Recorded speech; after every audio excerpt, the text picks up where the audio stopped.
Hello, my name's David Runciman, and this is Past, Present, Future, the History of Ideas podcast. Today, in the history of bad ideas, I'm talking to the historian and broadcaster Greg Jenner about what's right and what's wrong with the idea of celebrity, but we're also exploring the deep and complicated history of the concept. What's the difference between celebrity and fame? Who invented celebrity? Who were the first celebrities? And what does celebrity mean today? Greg, I think there are, in a way, two questions to start with when talking about celebrity, and they are definitely connected. So there's the origin story. When do we think it begins? Who invented it? Did someone invent it? And then there's the question about what makes it different from other kinds of fame. Is it just another word for fame, or is it different from fame? And I think these two things are connected. Maybe we can start with the fame question and then we'll get on to the origin story. If you had to say what makes celebrity different from fame, how would you put it? It's tricky. I wrote a book on this. It took me 4 years to research it. It took me 8 months to come up with a definition of celebrity I was happy with, that I felt I could defend, or at least I could sort of mount it as a theory. I think celebrity culture is a cousin of fame. Fame is an ancient idea, and we get it from primarily the Romans and Greeks. And celebrity, I think, is a early modern idea dating to the sort of 18th century. And I think celebrity is when a commercial economy is attached to fame. So I believe that, for me, there needs to be a 5-point checklist to be a legit celeb. And number 5 on that checklist is arguably the most important, is commercial economy. There has to be some sort of way in which profit could be derived from this person's reputation. And often it doesn't have to be the person themselves making the money. It doesn't, celebrity culture doesn't necessitate that the star themselves earns loads of cash, because celebrity can also apply to criminals. And, you can have attributed celebrity where the media or the public decide someone is famous and can make money from them, but they themselves may not have any means to actually secure income from that. So you can have, your famous serial killers who are celebrities in every capacity, because there's this huge commercial economy that's born off the back of their reputation. So I would make the case that celebrity culture requires 5 things. The first is you've got to have a unique persona. So there's something distinctively you about yourself. You have to be known to strangers. So that is, a process that we call parasocial intimacy, which is to say that they know who you are, you don't know who they are. The third thing would be there has to be, I believe, the involvement, or at least a mass reproduction of image and idea, and the name, the kind of reputation needs to be disseminated. And I think primarily that's done through some sort of technological means. So that would be usually, print culture, now of course digital culture, some sort of technological ability to kind of reproduce what it is about the celebrity that's interesting and sort of disseminate it widely. There is an argument to say, what about oral culture? What about, in a pre-modern society where it's just oral culture? Could that have worked? And maybe, it's an interesting theory, but I'm not convinced. The fourth thing is there has to be a fascination with the private life. And this is where celebrity, I believe, separates from renown. Renown, I think, is where you are known for the work you do. So I would say that you are renowned. Professor David Runciman, renowned. You're saying people aren't interested in my private life. Well, maybe they are. But I don't know anything about you, I'm afraid, David. And I've listened to many episodes. And I think that's a good sign. I've got several of your books, and I've spent the past few years listening to your voice. But I don't know what car you drive. I don't know where you holiday. I don't know, if you have children. I don't know, any of the things about you, other than I know you have a very large brain and a fascinating sort of interest in ideas. So you are not a celebrity, even though you have a public reputation. The fundamental fifth point, beyond this interest in the personal, the kind of sex life, the personal life, the identity, has to be, I think, commercial economy. So money can be made from the person's name, but it doesn't have to be made by themselves. So those 5 things, that's my checklist. If you tick all 5, you're a celebrity in my box. And there are plenty of people who tick 4, 3, but they're not celebrities, I don't think. So fame, you asked about, is interesting because fame, I think, can tick 4 of those and 3 of those.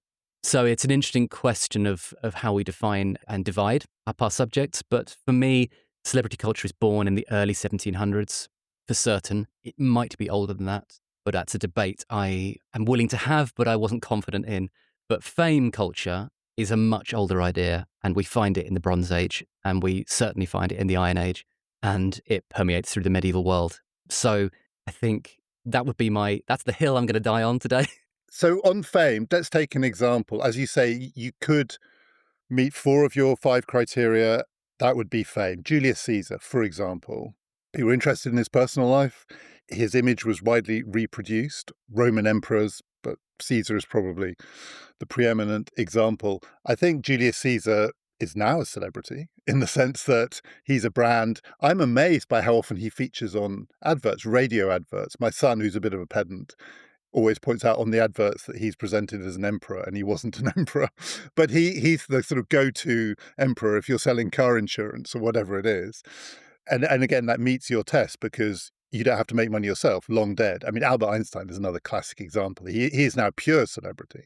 But Caesar wasn't a commercial proposition. I think there's one other. I'm going to throw one other into the mix for you with fame, what distinguishes fame from celebrity. And I'm interested to know whether you think this is one of the distinguishing characteristics of celebrity, which is anyone can be a celebrity. Not everyone, by all means, but serial killers, common thieves, if they get good publicity and have a good look to them.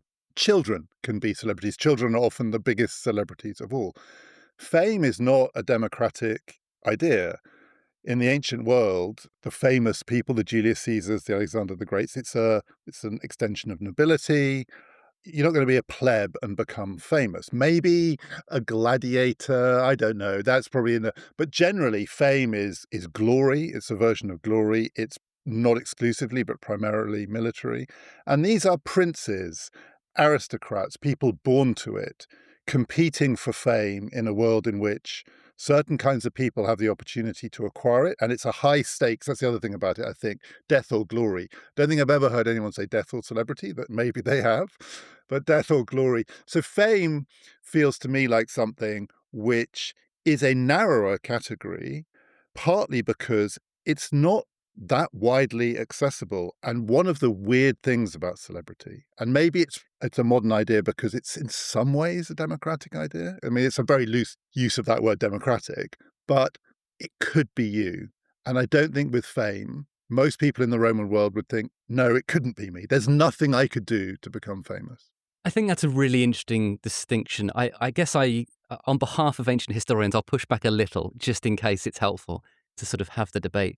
I think the gladiator charioteer thing is your exception to the rule.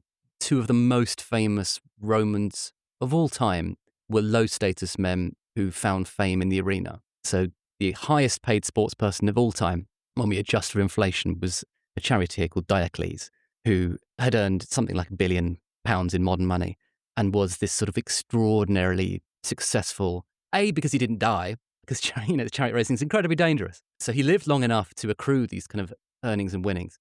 So he is a Roman who is extremely well known. And if you think about the scale of chariot racing, we're talking about something like 150,000 people watching him race at a time, and he's racing hundreds of times. So that is a very large audience of people who know his name and cheering his name. And, the Romans, they had teams in their chariot racing. So you had the 4 teams named after different colors. And these loyalties, these fandoms could incite riots. And so there's also this notion of a later gladiator called Porphyrius, who in the Byzantine world, during the time of Justinian the Great and Theodora, Porphyrius is kind of a celebrity almost. He's not, but he's almost, because he's incredibly famous. And there is a huge riot caused by chariot racing that turns into a political riot. Justinian has to sort of run away and it's all a bit embarrassing for the empire. But Porphyrius is the ringleader. He's sort of pushed forward as the guy. He's sort of almost Farage-like. He's kind of like the people's leader in this. And his fame had been born in sport, had been born in spectacle, but his sort of significance becomes political.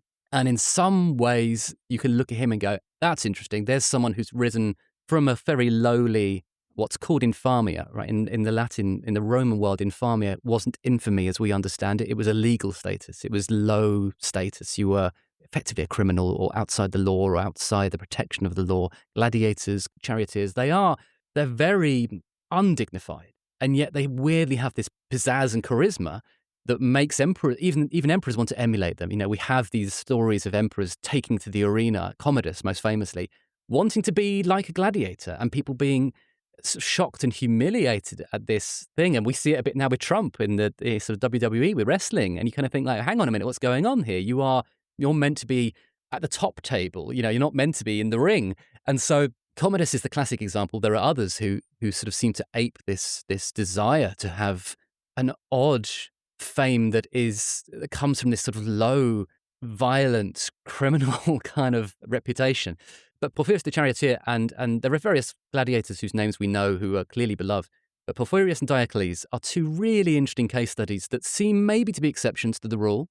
Can I just push? Are they not exceptions to the rule to the extent they meet your 5 tests? Because we have got, maybe it's not commercial. Maybe the issue here is it's monetizable, and there's a brand, and there was presumably interest in their sex life and all the rest of it. But it's not a commercial brand. It's like you win a race and a sack of gold is waiting for you at the end of it. That's it. That's exactly it. I think that was, my big old argument with myself for 8 months, was trying to figure out, where do I stand on this? And yes, I wasn't convinced that there was a commercial economy. We don't have the evidence or sources for Diocles sort of standing there holding up some olive oil and saying, new olive oil, it's the best olive oil available. Get it from, we don't have that classic celebrity tie-in where people are making money from them. And we don't, unfortunately, have wonderful reproductions of him painted all over vases that people have bought. We've got a few, but they're very high status. They've been commissioned by an artist. They're clearly some wealthy person has gone, oh, I quite like this charioteer. Would you mind painting me a pot of his? But we don't have the sense of a kind of market stall outside the arena going, get your Diocles, 5 pence a pot or whatever it is. So we're lacking the evidence. But of course, evidence of absence is not absence of evidence and all that kind of stuff, the kind of classic historian's disclaimer. But I just didn't see enough proof to move my definition back to the ancient world. Some people are happy doing it. Robert Garland wrote a very fun book on ancient celebrity, and he's very happy to say Nero's a celebrity and charioteers. I just wasn't convinced for myself, but I think it's really close. It's really interesting. We can find all sorts of analogies there, but you're right. Primarily, glory, or what the Greeks call kleos, spelled with a K, primarily it's martial. Primarily it's valor fought or won on the battlefield, primarily. Not always. There is this really interesting story of a low-status person who desired kleos and fame and had nothing to do, there was nothing they could do with themselves. They were low status, they had no talent, they had no money, they had no power. What could they do? Oh, I know, I'll destroy something important. And this person's called Herostratus, and he decides he's going to burn down the Temple of Ephesus, one of the great wonders of the ancient world, one of the 7 wonders. And he burns it down so he can become famous.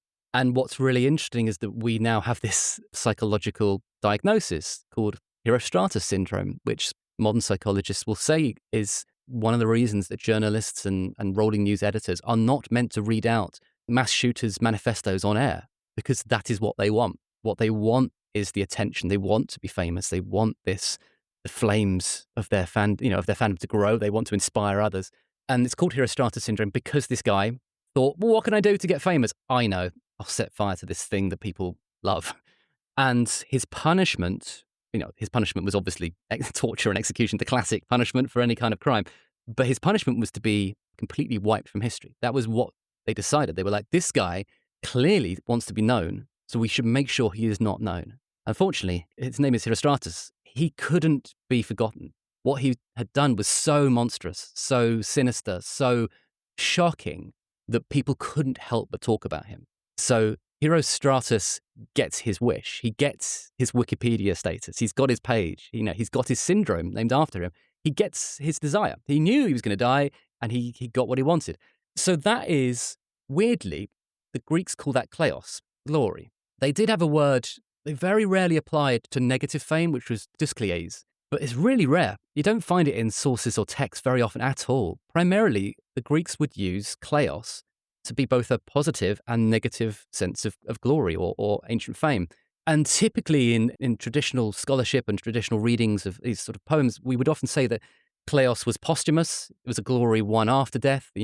Achilles was the great model, right? Achilles is offered 2 choices. He can either have the boring life, get old, and die of old age and do nothing, or he can choose to go to Troy, be glorious and die young. And he chooses glory. Obviously, he is sort of inspired to do so because the death of his lover, his closest friend Patroclus, and so he chooses glory. And then, of course, in the Odyssey, Odysseus descends into the underworld and meets Achilles and says, "Oh, wow, how are you doing? What's going on with you? What's new with you?" And Achilles is like, "Oh yeah, king of the dead."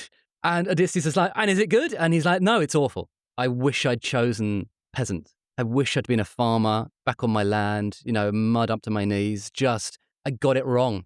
And it's one of the most interesting things in the Odyssey. Obviously, the movie is coming out and we're all very excited and we know so much about this extraordinary poem, incredibly long, incredibly detailed, it's wonderful themes. But the thing I find so interesting about it is that the Homeric poets collectively, I don't tend to believe that Homer existed as a single individual. So the collective poets, in drafting this poem orally and then later it's written down and, in the sort of time of Pisistratus, but in collectively deciding this story, they've taken one of the great heroes of the ancient world and they've made him regretful. And they've said, this guy desired glory, he achieved glory, and then he went, shit, that's not what I wanted at all. And I hate it, and I'm stuck here.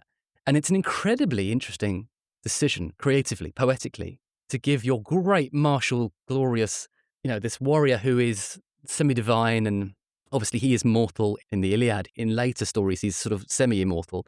But they've decided, no, we're going to give him a kind of regret sort of storyline, which is so interesting. So Herostratus is problematic because it sort of devalues glory. Achilles is interesting because he devalues glory. And this notion of fame isn't entirely positive. And when we then get to the Romans, it gets more confusing again because the Romans take fame and they start to apply it to the living. They almost use it synonymously with what we'd call gossip or rumor or scandal even. And so we get people like Cicero and particularly Virgil, the poet Virgil, who of course also does a sort of Troy story with, his Aeneid.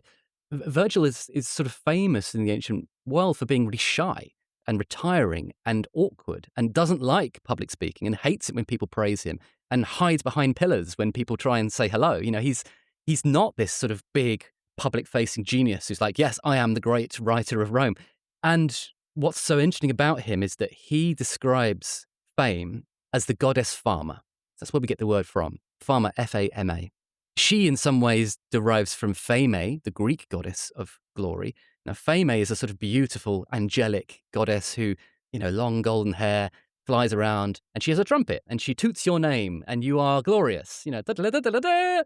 But Fama, Virgil's Fama, is basically Godzilla.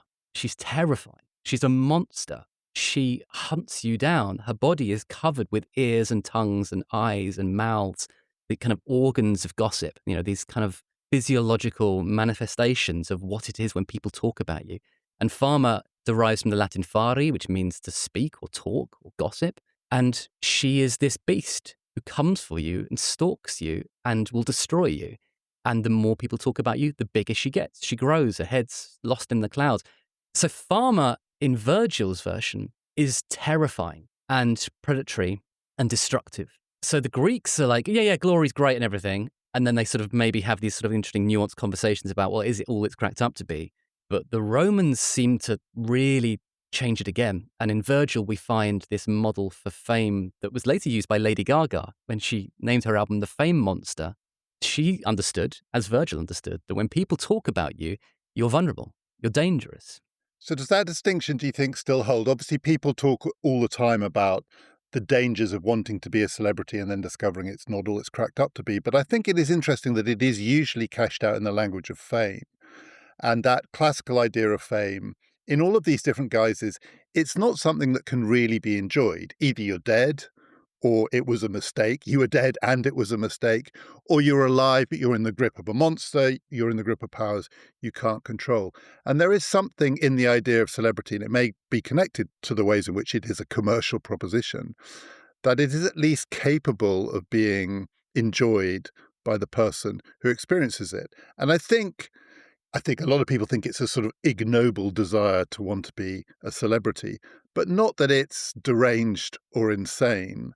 And some celebrities have a miserable time with it, but a lot of them don't, right? I mean, a lot of them clearly are living their best lives the moment people are talking about them. So it feels, is it a tamer idea? Is it a a gentler idea? Or is it just it is the modern version of something which in the ancient world was scarier because the ancient world was scarier in all sorts of ways? It might be that. It might be that in the Roman world, the instability, if you think about the era in which these great poets write, Virgil and Ovid, Cicero. I mean, Cicero gets his head cut off, right? It's Yeah. And his tongue cut out. exactly, and his hand sliced off and mounted on a door. It's like we know the violence of the world. You mentioned Caesar. What happens to Caesar? He's stabbed 23 times by his friends. It's so frenzied that the stabbers accidentally stab each other because they're so busy frantically stabbing this man that they accidentally, get in each other's way. It's almost comic. It's almost funny. It's horrific. And in the Carry On version, that is the origin of the infamy that you've all got it infamy. They've all got an infamy, right? Which is a great gag. It's very funny. So you're right. The Roman world is perhaps just a more dangerous place to be known, which might be why Virgil is hiding behind pillars.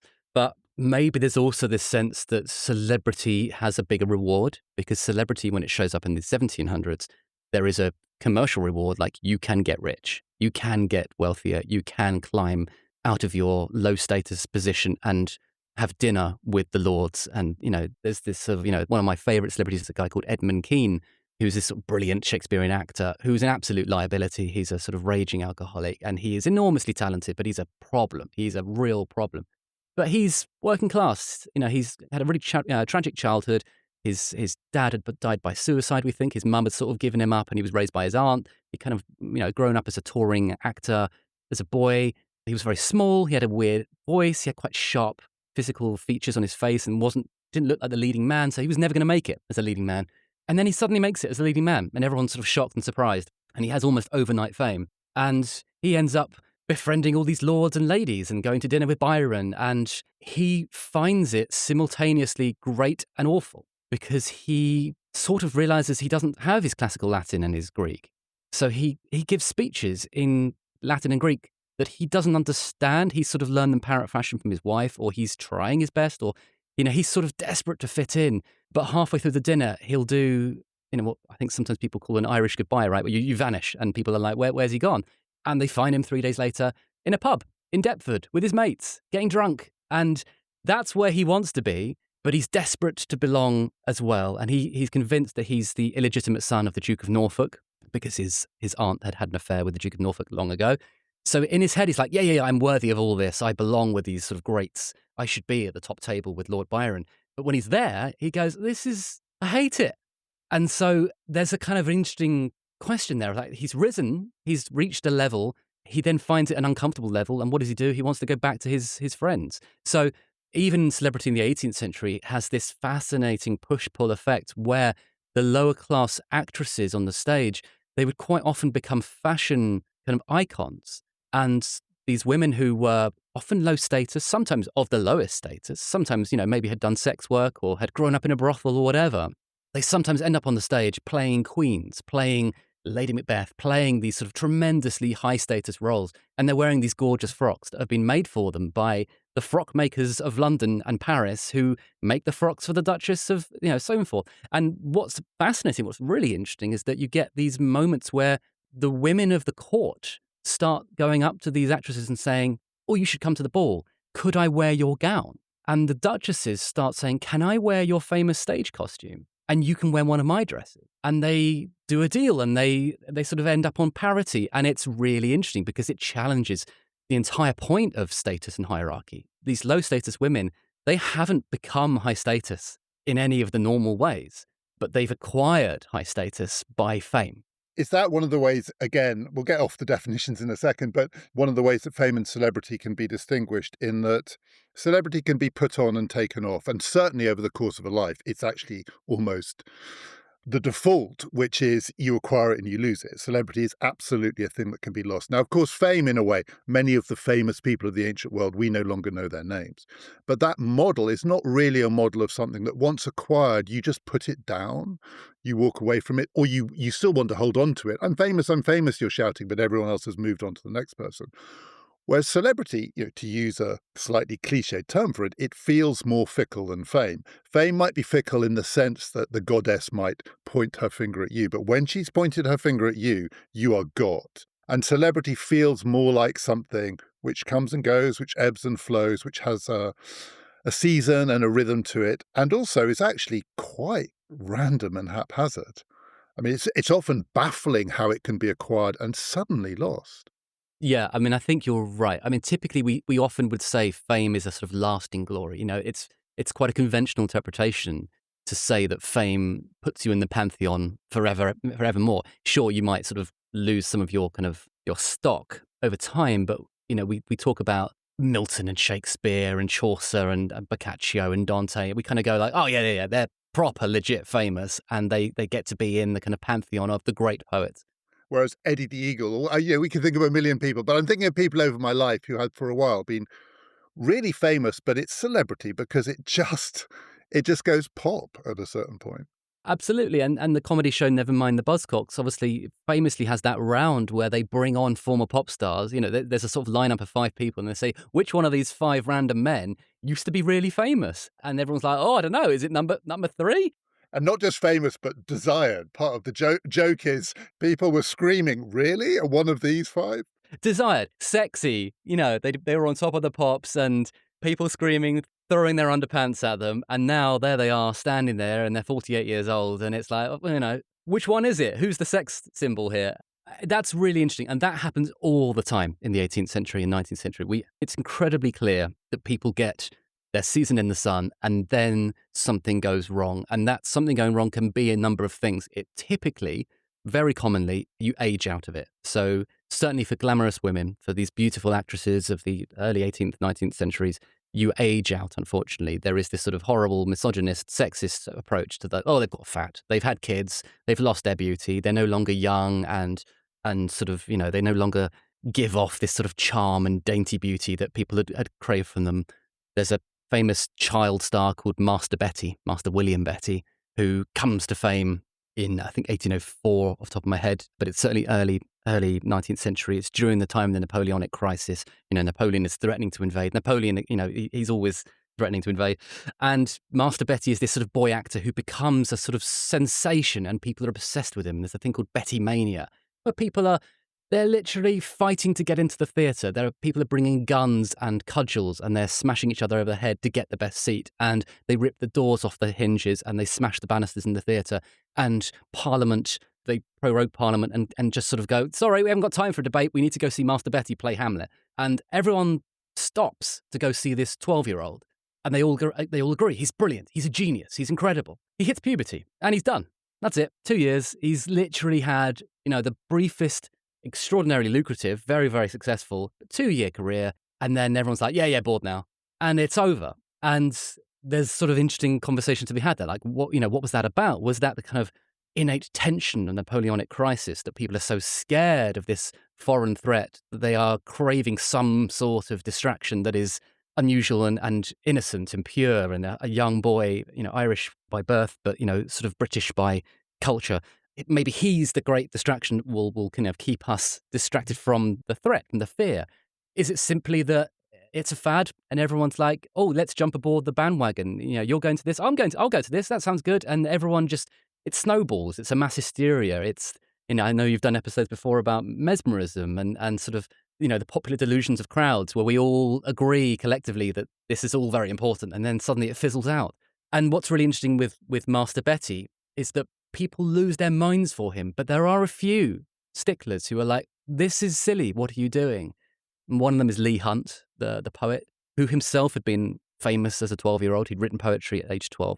And he's like, I don't know what's going on here, but you are going to regret this. You're going to all look back on this as a sort of weird little blip and you're going to be embarrassed. And he's right. They are.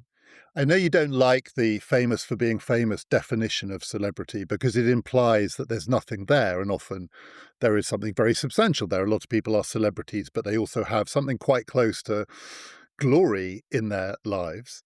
But as you've said, when it is exponential in that way, in the sense that it suddenly explodes and people are gawping at the thing that other people are gawping at. So it's a sort of meta fame in a way. It's like there's a point where the fame snowballs. And that feels like one of the characteristics of celebrity relative to some of these other versions of fame or renown.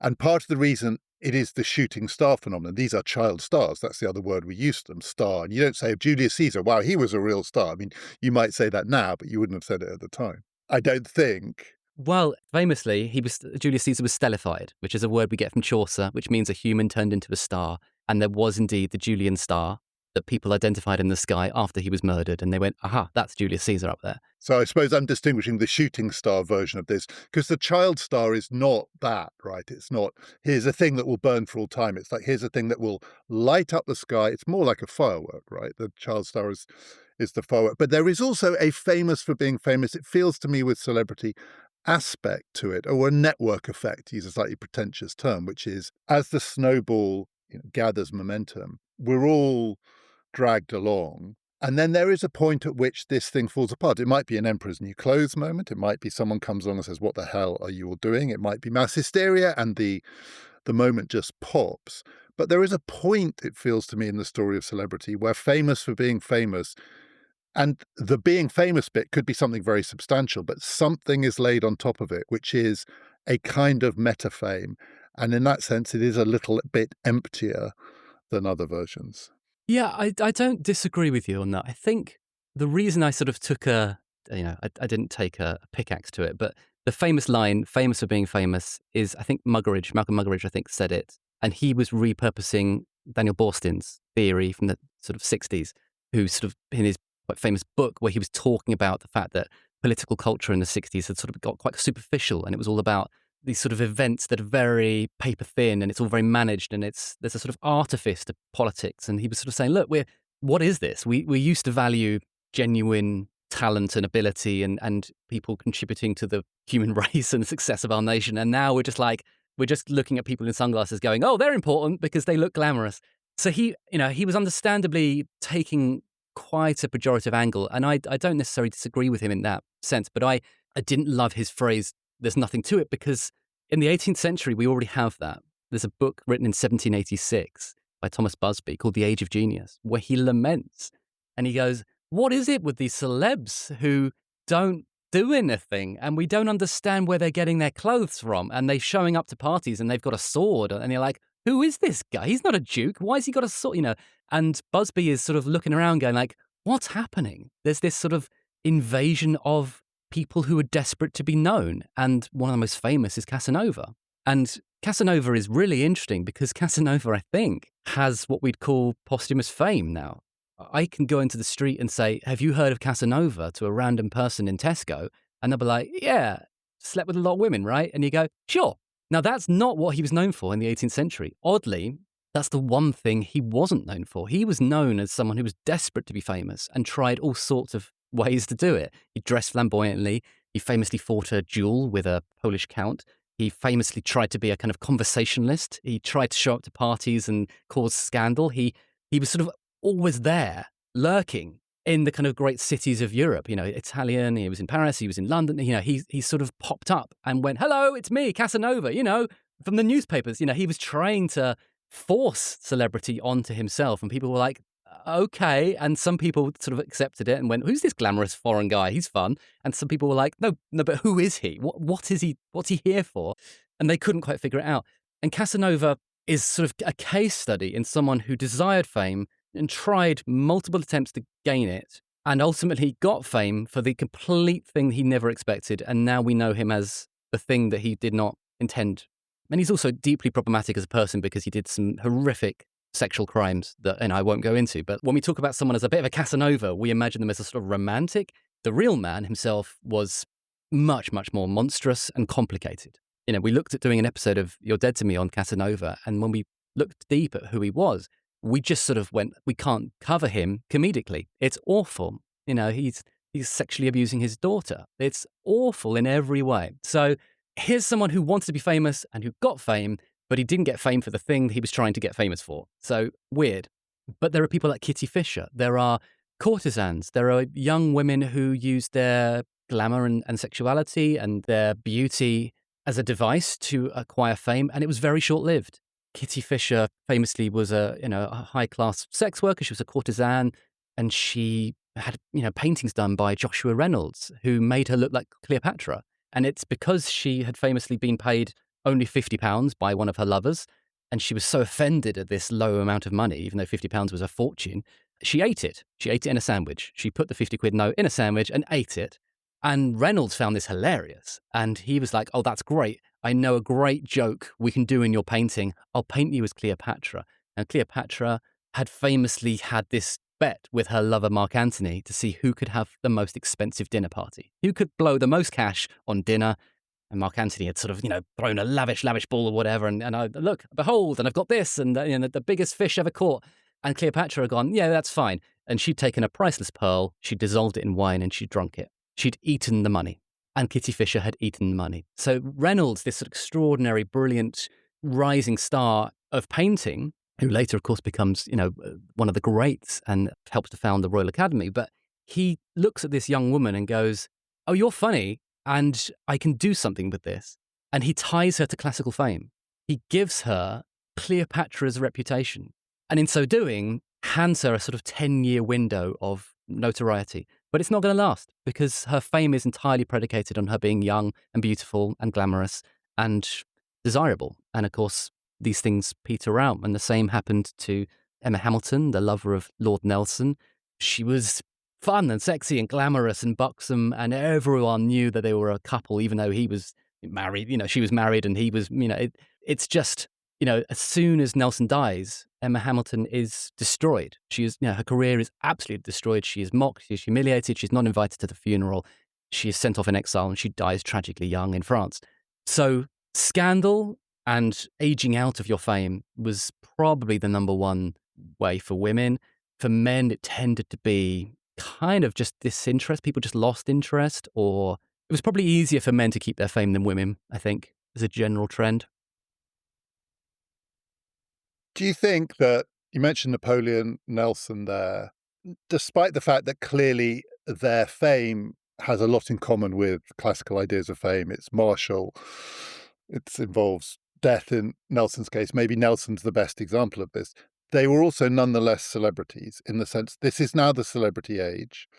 Their images were monetizable and marketizable, maybe not by them, but by others. I mean, they were a brand, right? Napoleon was a brand. Nelson was a brand. And I remember reading probably the central celebrity event of my lifetime was the death of Diana.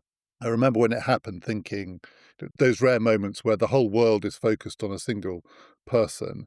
And this isn't fame in the way we've been talking about. It felt to me it very much was celebrity. The most famous, but actually the biggest celebrity in the world has just died.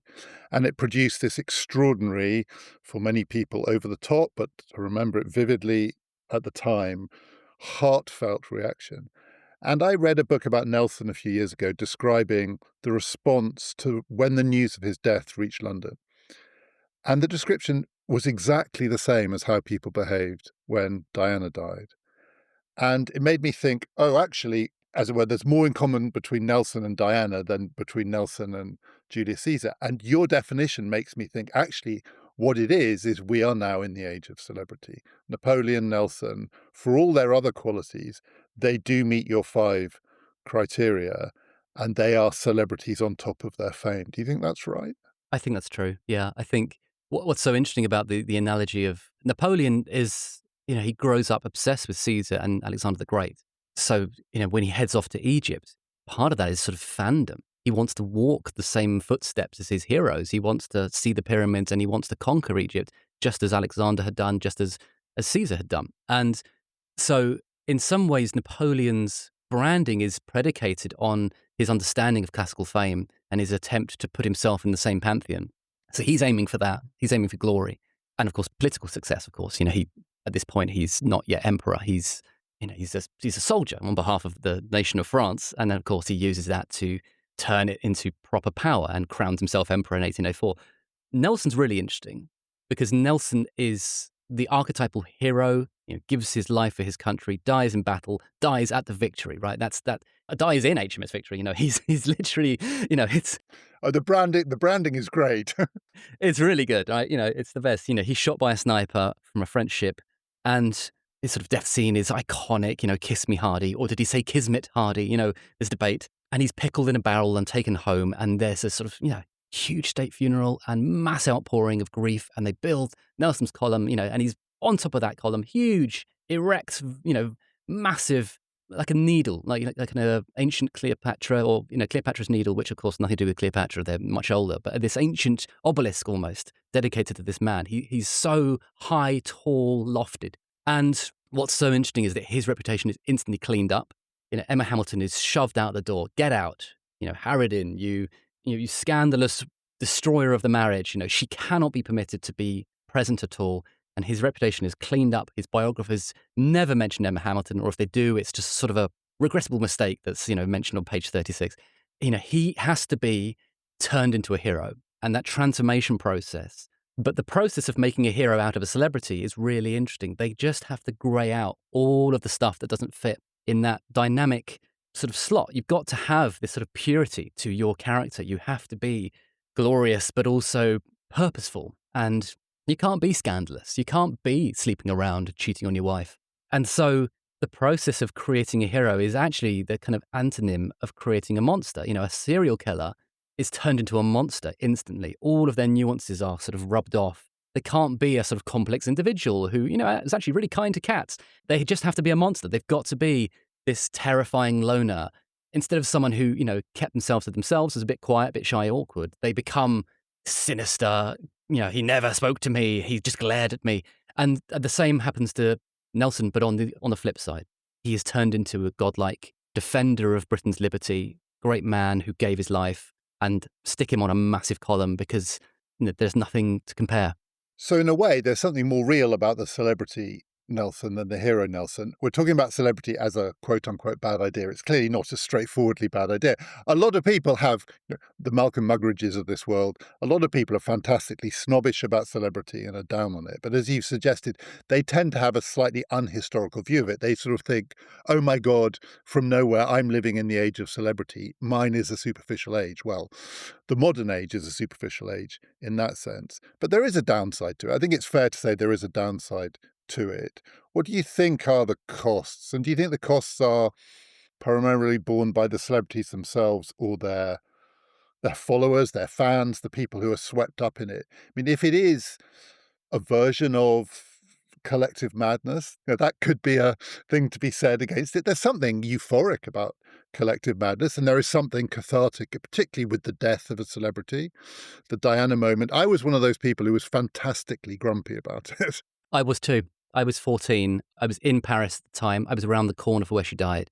I was staying with my grandma, and I didn't even believe, my grandma woke us up really early, sort of coming in and saying, Diana's dead. And we were like, don't be silly. Diana can't die. We were like, it didn't seem feasible. And I got home and I was like, what's all this weeping? Like, we didn't even know her. Like, I was very grumpy teenage boy about it. And then actually at university, I sort of realized how wrong I was. And I almost did my undergraduate dissertation on it, but I couldn't find enough scholarship to sort of base it on at the time. That hadn't quite been written yet. But yeah, I felt like, what's all this catharsis? And then you start to realize, no, this is people weeping, not just for Diana, but they are weeping for themselves. They're weeping for the instability of mortality. They're weeping for their own family members they've lost, the tragedies they've faced in their life. We start to process our own grief through these sort of prisms. Celebrities become prismatic. I start my book with the death of David Bowie because I began writing the book on the day that he died by pure coincidence. And people were so upset. They were so devastated. I tuned into Lauren Laverne's Radio 6 show and people were phoning in saying how much he had meant to them, how important he was, how crucial his music had been, his ideas had been, his gender and sexuality expression, how he had liberated people to be who they wanted to be, how he'd asked them to look into themselves and say, who are you really? And they'd gone, oh, I'm gay, or I want to dress like this, or this is the music I love, this is what I value. He had been so important in the formation of people's individual sense of self. And he had brought people together. He'd created friendships. He'd allowed people to form communities of fandom. And so your question about the negative side of fame, I think is valid and completely fair. But I'd also just like to make the case to say, that Durkheim made the case that a healthy society needs a certain amount of criminality. You need some deviance to push the boundaries and to reaffirm what is not acceptable. You need your kind of exemplars of evil to go, we can't do that. We're not going to do this. But what celebrity does is really interesting is that it pushes those boundaries. And every now and then they cross the boundaries and we go, oh no, that's not allowed. And we punish and we tarnish and we throw away the key. But every now and then they push the boundary and we go, oh, new boundary. We agree that actually, yeah, maybe we were wrong before. Maybe actually it's okay if men wear dresses. Maybe it's all right for Justin Bieber to be, a millionaire at 15. And we start to sort of change our mind because we've got this public demonstration of what gender or sexuality or class or political speech can be. And what's interesting in the negativity side of things is that, yeah, I think we can lose our minds sometimes. We can get really into the kind of hypnotic, mesmeric, the bubble of this sort of intense sense of feeling. And we see it at the death of Valentino, the great movie actor of the silent era. When he died, his funeral was a kind of vast, seething bubble of people weeping and crying, but also smashing stuff up. People went a bit over the top. They lost their emotions. And we see it again with Betty Mania, people trashing the theatre to get in to see this guy. People can lose their sense of self. Beatlemania, everyone thought was a new idea, but Elvis had had the same. Frank Sinatra had the same. Sarah Siddons had the same. Master Betty had the same. Like when people gather together, they scream, they lose their sense of shame or sense of reality, and they surrender to these higher emotions. And what that can mean for a society is, I think, is two-edged. I think it can be positive. I think it can be productive. I think it can be healthy and helpful that we express our feeling through these vectors, through these sort of people that we elevate and go, that person's important to me.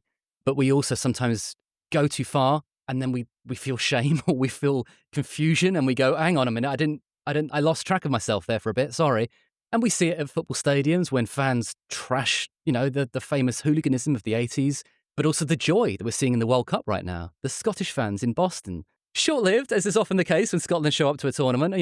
Scotland, they worked hard to get there, and they absolutely did their best, but unfortunately they're not a great team. But their fans are great fans, and the people of Boston were bewildered and then delighted by fandom. And yeah, obviously football fandom is not quite the same as celebrity fandom. It can be, because you have people who are obsessed with Cristiano Ronaldo. And indeed, there's some really, really interesting scholarship recently on the political ideology of whether you're a Messi fan or a Ronaldo fan, and that actually it skews left and right on the political axis, and it skews left and right on kind of questions of gender or on questions of ethos, or whether you believe that genius is innate or whether hard work's more important.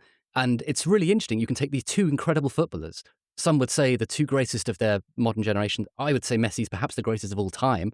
You can take two people, and depending on their fans, you can learn quite a lot about people. So celebrity can be really productive and helpful, but it can be destructive. It can cause pain. It can cause damage. You can see the elevation of celebrities to a position of authority where they start talking about vaccines and they start giving their opinion on, oh, we should send immigrants home. And you're going to go, well, hang on a minute. You're not qualified to talk about this. You just have a platform because you're really good at singing songs. And so, yeah, there can be harm done. But I also want to make the case to say that celebrity can also be a source of joy, creativity, but also it can shape a culture. The scholar P. David Marshall, when he wrote a sort of quite a big chunky tome on celebrity, he didn't go back into history as I have done. He's not a historian, but he made the case to say that celebrity culture is not a weird offshoot of modernity. It's not a byproduct. It's not scrap that's come off the side and you've kind of gone, oh, that's weird. He makes the case to say, no, celebrity is the foundational tenet of modernity. It's part of the infrastructure that we build modernity upon. And we see it in the 1700s, and we see it in the 1800s, and we see it in the 1900s, and we see it now. Celebrity culture is a kind of foundational tier to our society, because it's through celebrity culture that most of us think about ethics. We think about who we want to be as people. My memory of Diana's death, the thing that made me really grumpy was, for most of my life, but particularly in that period of my life, I was in my 20s, I listened to pop music radio all the time, and I was really obsessed with DJs. So the greatest hero of my life is Steve Wright. His death actually moved me much more than David Bowie's death. But when Diana died, I turned on Radio 1. I used to listen to Radio 1 back then, and they had funereal music, and the DJs came on, and they were no longer DJs. They were themselves. It was like seeing your teachers out of school. And I was really furious. And these people who I liked, because actually I had a real sort of fan interest in Steve Wright, whoever it is. But now they were coming on the radio, playing funereal music and in a very sonorous voice, talking about us all coming together. It made me furious.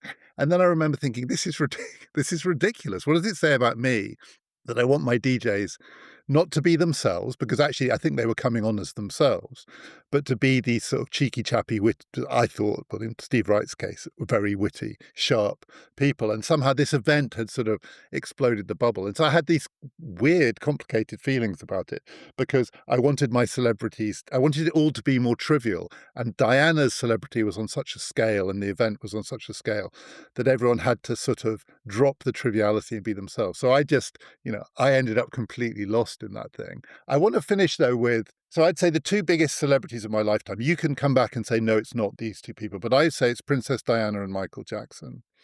And I think the Michael Jackson story is interesting because it's all the different versions of celebrity. There's fame in it too. He was a genius and his accomplishments were absolutely real. But it is a celebrity story, and it's sort of multiple morality tales. It's the child star, the exploitation that goes along with that, the vulnerability of being famous at that age.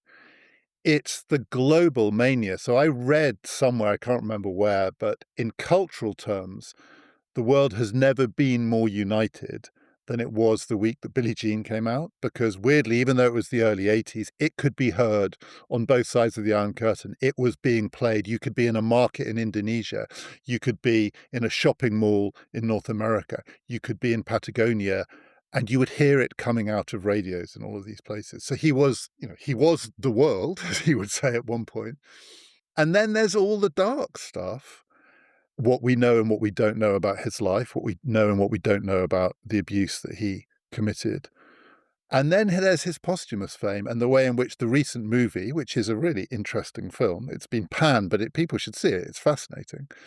But the way in which his celebrity, and it's his celebrity, even in his death, because it's a product and his family are making an absolute fortune out of him still, has somehow managed to overwhelm that really dark story which emerged during and immediately after his death. And so it's like his celebrity in his case, not his fame, but his celebrity, is the thing that has lasted. I find him such a weird version of this, but I think it is celebrity that we're talking about in his case. So I think there is a downside in his case, and it is the downside of celebrity, not fame. I agree. I think Michael Jackson, I'm 43, so he was obviously extremely famous when I was growing up, but he was already into the scandal by the time I was growing up. Right. So you don't remember when Billie Jean came out, I'm guessing. I can't do the maths, but I think it means you hadn't been born. I remember the sort of discussions of his skin tone, transition. I remember sort of nose job jokes. I remember him dangling his child over a balcony and everyone being sort of horrified. And of course, I remember the trials, and I've since seen documentaries about, the allegations of abuse. And there's a wonderful book by Vanessa Kisuli, who was a huge fan of Michael Jackson when she was young. And the book is about her trying to make sense of how to feel about him now. Very, very good. He was undoubtedly incredibly famous globally, and of course, super important. I mean, I suppose Shirley Temple was too, right? He's not the first to have global fame, and Shirley Temple was beloved in the 1930s globally. So there are these sort of interesting precursors. Taylor Swift is obviously, I suppose, our current superstar. She's sort of had the ebbs and flows, and she's had the kind of notoriety and scandal, and then she's come back, and her Eras tour was the most profitable tour in the history of music or whatever, And whenever she showed up in a town, the economy grew. The closest you get to that is Mansa Musa, the medieval sultan of West African Mali, who, when he showed up in Egypt, he gave out so much gold, he crashed the economy because people went, oh, gold is worthless now because everyone has some. And Taylor Swift sort of did that. She showed up and went, hello, I'm Taylor Swift. I'm here to do my stadium tour. I'll give money to food banks. That's amazing. And she's incredibly famous. Maybe Michael Jackson was perhaps more so, but I think Taylor Swift is the closest we've got. You also, of course, have Donald Trump and Elon Musk, who are also extraordinarily famous and are celebrities, I think. Do you think Musk is a celebrity? Musk seems to me interesting in the sense that absolutely the fame is there and what lies behind it is real. I think in his own mind, he would like to be a celebrity, and there's something that's just He's trying really hard. There's something that's just off there in that actually, I don't think the brand necessarily exists in the way he thinks it does, in the way that Trump absolutely. So, of course, he was the definitive celebrity. He's gone on to become something that is meant to be more than celebrity, but he's celebritified it. Musk, it's the other way around. He tried by getting into Trump's world. I just feel like he's always just getting it slightly wrong, the celebrity bit. When he was on SNL, it was excruciating. This is a really interesting point. I think he is a celebrity. He reminds me a lot of Cristiano Ronaldo because his fans are so obsessed with him and they're so aggressive in defending his honor. So if you criticize him online, you just get swarms of people like, "Well, you've never started a company. He's a tech genius. He's going to take us to the moon." You're like, okay, but like he's not really a kind of a lot of the companies that he sort of claims to have founded. You realize he hasn't entirely founded. He's sort of bought in and then he's taken over and he's now running them. I think he is a tech CEO celebrity because he lives. What's so interesting about him is he's sort of turned his companies into a vehicle for his own stardom. And in many ways, the companies are predicated on his stardom. He boosts the stock of his companies, Tesla and SpaceX. So, he does these sort of hype moments. He does these pronouncements on social media. He and Trump are both obsessed with social media. And, so much so that Elon Musk bought one and Trump founded one, right? They've done the ultimate thing. They've short-circuited the traditional mode of communication, which is newspapers and mass media, and they've bought them so they can directly speak to their fans and create new fans. And what Musk does, of course, is he hypes up the stock price and he promises the moon, or rather, he promises Mars. And then when things never quite show up, they never quite deliver, he just goes, "Oh, no, robot cars, they'll drive themselves, it'll be amazing." And he just keeps hyping and hyping and hyping. And all the while, he tries to perform this persona of being funny. He really desperately wants to be funny. He's always posting memes. He loves memes. He's always posting jokes. He thinks he loves jokes. He's always trying to be on funny things. SNL was a calamity. He did Rick and Morty, which is a very, very kind of, it's a funny but tricky sort of animated cartoon. So it's very edgy comedy. A lot of the fans of Rick and Morty are quite problematic in some ways. I think maybe he was in The Simpsons, I can't remember, but he's done quite a few pop culture-y things. And when he's tried doing them, it's cringe-worthy. And what's interesting is that Donald Trump is funny. And it's annoying to say it because I am no admirer of his politics, but he is funny. He's got a rhythm and a cadence and a style that's so distinctively him, and it's so mimicable. It's so easy to do a Trump impression. And there's something about him that's innately, Boris Johnson was funny. There's something about them, their ability to sort of pull a joke out or to create a little, the way he does his little, he insults and belittles his enemies and gives them these stupid little nicknames, but they're quite funny, the nicknames. And it's interesting. Elon Musk tries so hard to be funny and can't, and it's cringe. And Donald Trump doesn't try to be funny. He sort of is funny. And at times you're like, what are you doing? And it's these sort of long, rambling speeches, but it's really interesting to me. Trump clearly began as a celebrity and has sort of ended up with power. I think Musk is slightly different. I think he's acquired power by being a celebrity, but I think he's also growing his power through his celebrity. I think he's pushing the stock price. He's a trillionaire, right? He's the first ever trillionaire in history. I think that's because of how he performs his persona. I don't think it's because he's a great genius.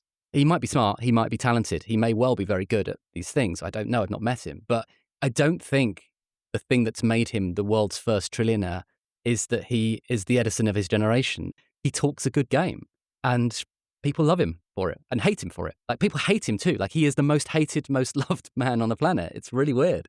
Boris Johnson was also a bona fide celebrity before acquiring the power he did. It feels to me with Musk, it's almost like, because with celebrity there is this meta element to it. There is a thing that's laid on top of the fame, but the people who are good at it, they have the rhythm that means you can't see their workings. And Elon Musk shows us his workings. In fact, he's all workings and no rhythm. And that's part of the problem. That's how I would try, the thing that makes me feel he's just one step off. I want to ask you one last question, which is about the downside. And it is this: as you said, in a way you can say celebrity is a feature of modernity. It's one of the ways we understand we're in the modern age. One of the features of celebrity is that it does encourage living vicariously on behalf of the people who find satisfaction or joy or ecstasy or whatever it is in their projection onto celebrities. And there are many things to be said for the modern world, not just dentistry. There are lots of things to be said for the modern world. But one of its downsides is, and not the post, I don't think the postmodern world, I think the modern world. The modern world is, among other things, in politics, the world of representation. That's one of the definitions of modern politics. We are represented. The way we lead our lives is we franchise out a lot of our experiences to other people.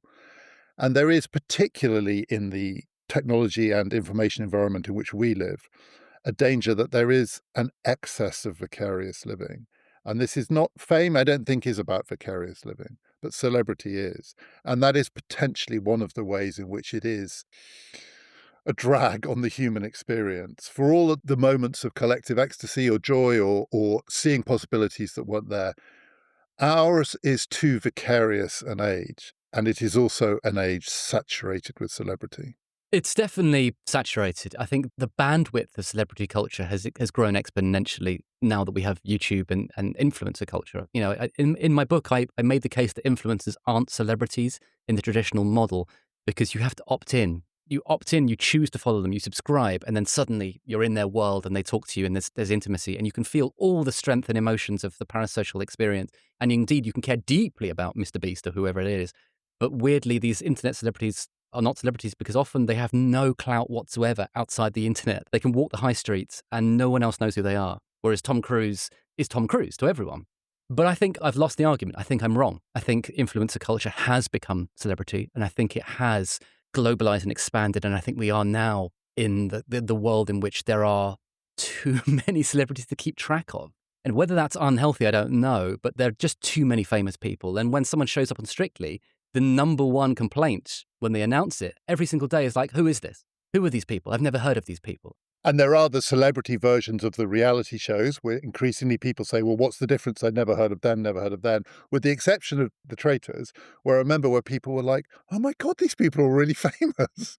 But to your point about the vicariousness of the thing, it's interesting, I think. There's something to be said for, can we tie the kind of collapse in political trust of our era, whereby we are increasingly chucking out prime ministers on a sort of almost annual basis now. You know, we've had, 7 in 10 years, which is, that's sort of bordering on the crisis of the 3rd century when the Romans had 26 emperors in 50 years.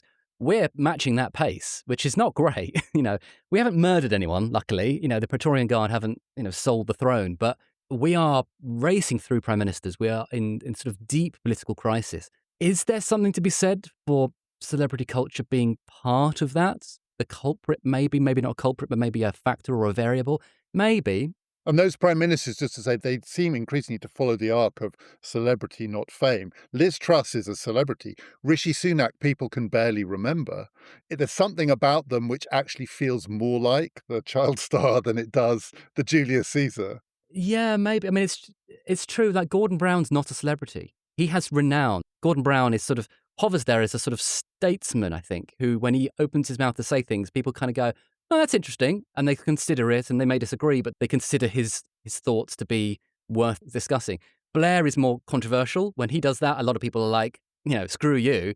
But I think current politics is so incredibly, it's turmoil constantly, right? We just don't get a sense anymore of government operating as government. It feels like it's a kind of perpetual campaign. It's almost as if every single day in politics now is like, they used to say, what is it? You campaign in poetry and you govern in prose. We're in constant poetry now, but it's quite bad poetry. It's quite clunky, not very elegant stuff. Or in the age of Trump, you campaign in celebrity and now you govern in celebrity. And that might be the symptom of the age that we're in. And that might be what I'm trying to get at, that actually, I agree with you, celebrity is definitely not all bad. But at the moment, it feels like it is a little bit of a curse. I don't disagree. And when Kamala Harris, had put together her kind of very quick campaign, what was the first thing she did? She corralled as many celebrities as she could to come on the stage with her and say, Kamala Harris is good.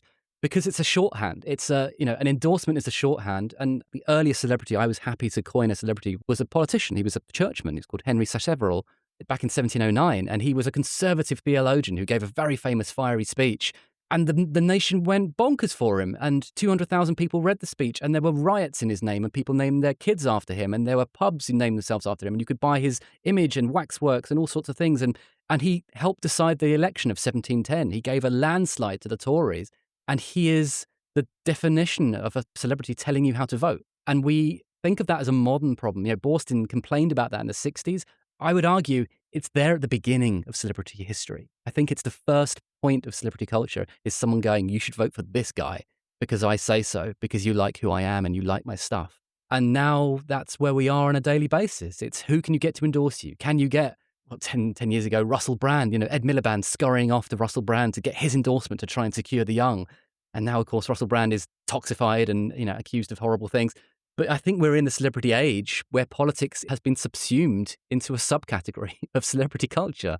And I think it can potentially be dangerous. It might also be productive and healthy. We may end up with a deeply charismatic, deeply beloved. I mean, Mamdani in New York is the case study of hope, right? This is a guy who's incredibly competent, a tremendous orator, funny and likable and charming and gives a shit. And is he the kind of hope that we go, look, it can be done. You can have a nice, likable, talented leader. Well, I don't want to be the one who ends on a downer, but he's either a case study in that or he's a case study in celebrity, and we will find out.